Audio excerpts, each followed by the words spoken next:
Pergunta. Roberta, me separei porque descobri que fui traída. Me senti humilhada depois de anos me dedicando ao casamento. Estou com muita raiva e já decidi que quero brigar na justiça até tirar tudo dele. Não vou deixar barata essa história. Ele vai ver. Senta que lá vem tabu.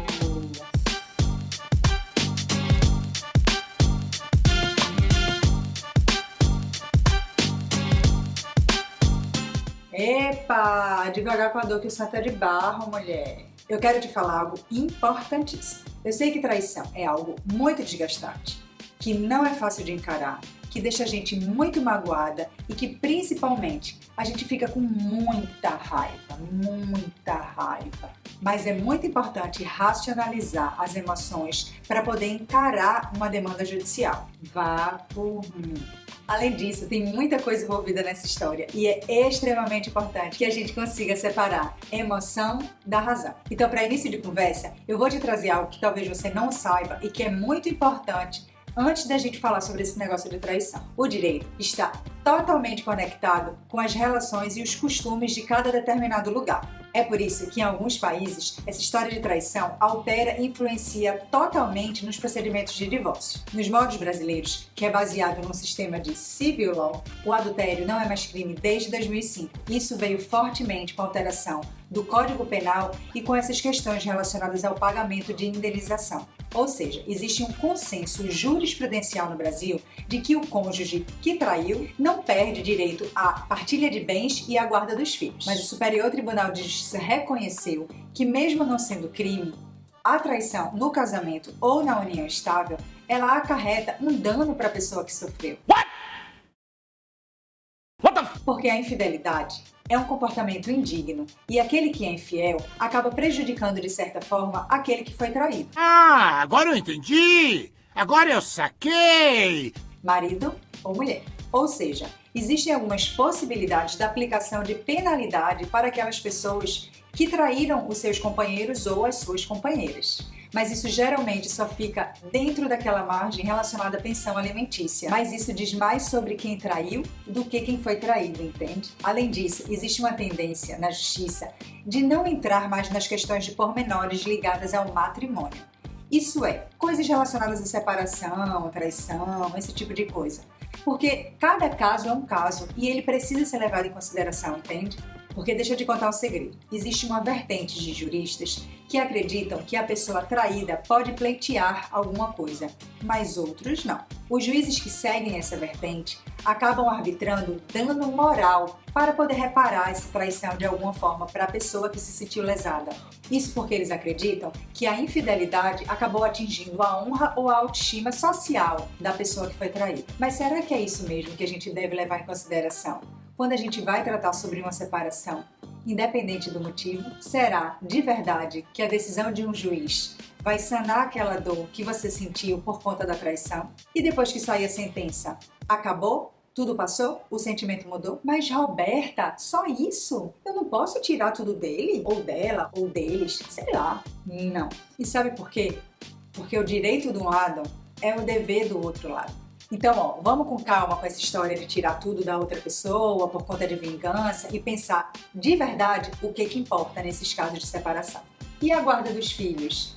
E os bens a partilhar? Olha, quanto à guarda e pensão aos filhos, a traição nada influencia por força do artigo 1632 do Código Civil de 2002. Outros comportamentos inadequados podem influenciar diretamente nessas questões de guarda dos menores. Isso cabe para os pais e para as mães. Questões relacionadas à violência, abandono, agressividade, transtornos que podem acarretar condições psíquicas alteradas nas crianças. Mas não vamos esquecer que o status de pai e mãe nada tem a ver com o de marido e mulher. Afinal, os filhos têm direito à convivência pacífica com ambos os lados, com o pai e com a mãe. Olha, isso está na lei, hein? Não sou eu que estou dizendo, não. Com relação à divisão de bens, a decisão seguirá com base no regime escolhido pelo casal na hora de oficializar o matrimônio, o pacto nupcial e a união estável. A traição em si, na prática, não afeta e não influencia em absolutamente nada quando vai se fazer a partilha e a divisão dos bens, entende? Isso porque lá atrás o casal optou por livre e espontânea vontade por decidir, independente do que acontecesse, como ficariam essas questões de bens no caso de uma separação, de uma dissolução, de não estarem mais juntos. Além disso, quem traiu, teoricamente, contribuiu diretamente para a construção desse patrimônio, ou seja, dos bens que serão partilhados. Não é por conta da separação que ele vai ficar sem direito a nada. Agora, tem duas informações importantíssimas que eu não posso acabar esse vídeo sem antes te dizer. Entenda que para a justiça, cada caso é um caso e tudo vale.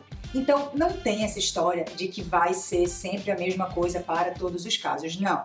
Cada situação é minuciosamente analisada e levada em consideração o direito e dever de todas as partes envolvidas. Por isso é tão importante a contratação de um especialista para te guiar no melhor caminho jurídico a ser seguido para a resolução do seu caso.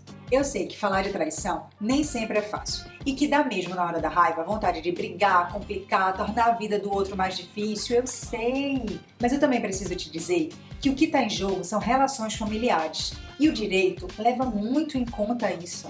Então, depois de passar essa fase de luta emocional que é extremamente necessária, eu te convido a racionalizar as emoções e enxergar de verdade o que está em jogo dentro dessa situação.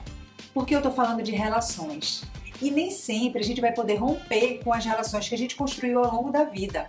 Eu não sei se é o seu caso. Talvez você não tenha filhos, talvez você não tenha bens a partilhar. E a traição seja a única coisa que nesse momento está na sua cabeça. Mas pensa bem, se você tem filhos, se você tem bens, se você construiu uma história com aquela pessoa, mesmo que nesse momento você esteja muito chateado ou chateada, querendo acabar, não levar em consideração nada disso que passou na história, enfim, mesmo que você não queira construir nada mais com essa pessoa, vale a pena ir para a justiça para complicar o que você pode descomplicar e resolver, mesmo que de forma judicial. De uma outra maneira, dá para resolver no consenso. De forma judicial ou de forma extrajudicial, porque precisam atender os requisitos, mas sempre colocando o diálogo como ferramenta de conciliação, como ferramenta de resolução de conflito. É uma forma mais rápida, mais descomplicada e muito menos desgastante para as partes.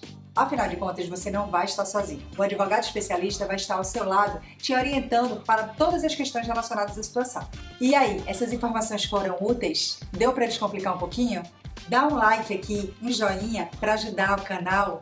Também ativa o sininho e se inscreve no canal para você receber todas as novidades relacionadas a direito de família e como quebrar esses tabus que são super comuns e sempre acontecem com o vizinho. Se é para quebrar tabu, vem com a gente!